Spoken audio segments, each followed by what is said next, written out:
नमस्कार. विचारांची श्रीमंती या आपल्या यूट्यूब चॅनलवरती तुम्हा सगळ्यांचं मनापासून स्वागत. मंडळी, आयुष्यामध्ये चमत्कार घडत नाही, पण विचारांनी माणसाच्या आयुष्यात परिवर्तन होतं हे मात्र नक्की. तर असाच परिवर्तन घडवणारा विचार शोधण्यासाठी ऐकूया आजची कथा. समुद्रकिनारी एक गाव होतं.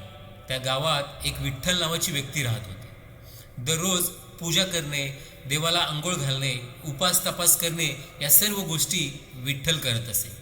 देवावर त्याची नितांत श्रद्धा आणि विश्वास होता. तो एक दिवस सुद्धा देवाची पूजा करणे चुकवत नसे. एक दिवस समुद्रात जोराचं वादळ आलं. त्या वादळात जोराचा पाऊस सुरू झाला. सुरुवातीला पावसाची तीव्रता कमी होती, पण पावसाची धार मात्र सतत पडत होती आणि त्यामुळे सगळीकडेच पाणी पाणी झाले. लोकांच्या घरात पाण्याने प्रवेश करणे सुरू केले. लोक स्वतःला वाचवण्यासाठी धडपड करत सैरावैरा मदतीसाठी धावत होते.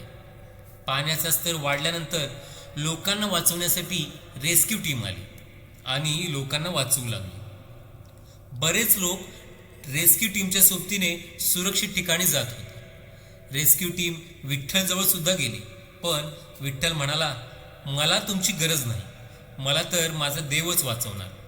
आणि तो तेथेच राहिला आणि रेस्क्यू टीम पुढे निघून गेली. पाण्याचा स्तर वाढतच होता. आता पाणी त्याच्या घराच्या पूर्ण भागात पसरल्यामुळे तो घराच्या वरच्या मजल्यावर गेला. तेव्हाही त्याच्याजवळ एक नाव आली, ज्यामध्ये काही लोक जात होते. त्यांनी विठ्ठलला म्हटले, चला आपण या नावेत बसून सुरक्षित ठिकाणी जाऊया. पण विठ्ठल तेव्हा त्यांना म्हणाला, मला तुमच्या नावेची गरज नाही, मला तर माझा देवच वाचवेल. त्यांचे हे शब्द ऐकून नावेतील व्यक्तींनी आपली नाव पुढे घेतली आणि ते तिथून निघून गेले. पाण्याचा स्तर वाढतच होता. आता पाणी विठ्ठलच्या वरच्या मजल्यावर सुद्धा पोहोचले होते. हे पाहून विठ्ठल घराच्या वरच्या छतावर जाऊन बसला. तेव्हा त्या भागात लोकांना वाचवण्यासाठी एक हेलिकॉप्टर येते आणि त्या हेलिकॉप्टरमधील रेस्क्यू टीम विठ्ठलला म्हणते की तुम्ही हेलिकॉप्टरमध्ये या, तुमचा जीव वाचेल. पण तरीही या सर्व गोष्टींना टाळून विठ्ठल त्यांना म्हणतो, मला तुमची गरज नाही, मला तर माझा देवच वाचवेल.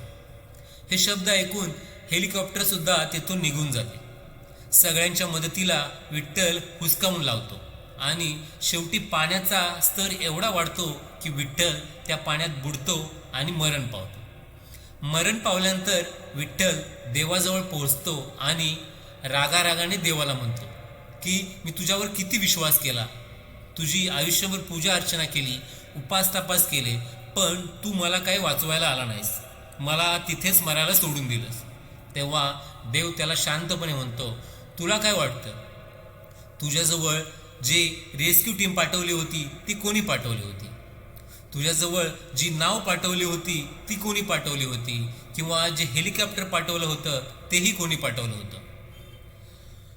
तू माझ्यावर अगो विश्वास करण्या अगोदर स्वतःवर विश्वास करायला हवा होतास. माझी मदत तुला ओळखता यायला हवी होती, कारण मी त्यांचीच मदत करतो जे स्वतःची मदत करण्यासाठी तयार असतात. तर मित्रांनो, या गोष्टीवरून आपल्याला एक शिकवण मिळते की देवसुद्धा त्यांचीच मदत करतो जे स्वतःची मदत करतात. म्हणजे आपल्यामध्येच देव आहे, फक्त आपल्याला ते ओळखता यायला हवं. संकट काळात न घाबरता त्या संकटाला तोंड देण्यासाठी नेहमी तयार राहा. देव तुमच्यासोबत नक्की असेल. नमस्कार मित्रांनो, ही कथा तुम्हाला कशी वाटली ते आम्हाला कमेंट करून कळवा. तसेच तुम्हाला ही कथा आवडली असेल तर आपल्या मित्रांसोबत शेअर करायला विसरू नका. तसेच तुम्ही या चॅनलवरती नवीन असाल तर आजच आपलं विचारांची श्रीमंती हे चॅनल सबस्क्राईब करा. नमस्कार, धन्यवाद.